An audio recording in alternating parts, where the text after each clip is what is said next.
এই দেখছেন বন্ধুরা, রূপচাঁদ মাছ কত বড়, মাছটার সাইজটা দেখছেন। আজকে কেটে মাছটাকে রান্না করব। রান্না করার আগে মাছটাকে কেটে নিই। এই কাঁটাগুলো যা শক্ত।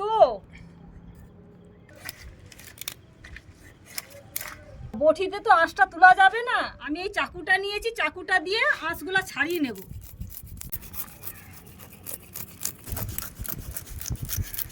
মাছের দু সাইডে আঁশ তুলে দিয়েছি, এবার ভালো করে কেটে নেব।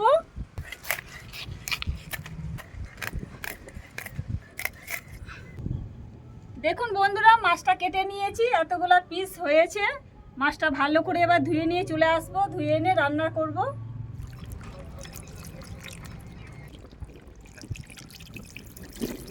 দেখুন আমি এবার মশলাটা বেটে নেব। এই বাটিতে কিছু পেঁয়াজ আছে, রসুন আছে, আদা আছে, আমি ভালো করে বেটে নেব।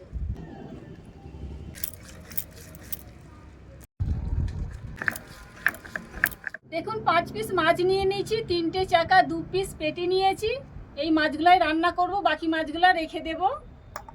মাছে অল্প করে নুন দিয়ে দেব, হলুদ দিয়ে দেবো অল্প করে, ভালো করে মাখিয়ে নেব মাছটা। উনুনটা ধরিয়ে নিয়েছি, এবার রান্না করা শুরু করে দিই। কড়াই তেল দিয়ে দেব। এবার মাছগুলো সব এক এক করে ভেজে নেব।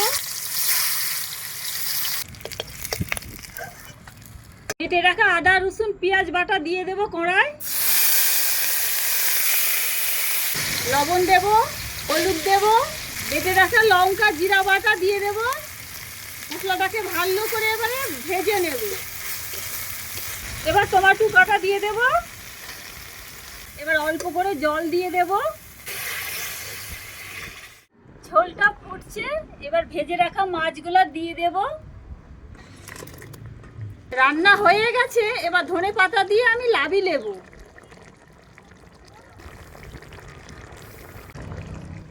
দেখুন আমার রান্না হয়ে গেছে। আপনারা তো ভিডিওটা দেখলেন, রান্নাটা কেমন হয়েছে আপনারা অবশ্যই কমেন্ট করে জানাবেন।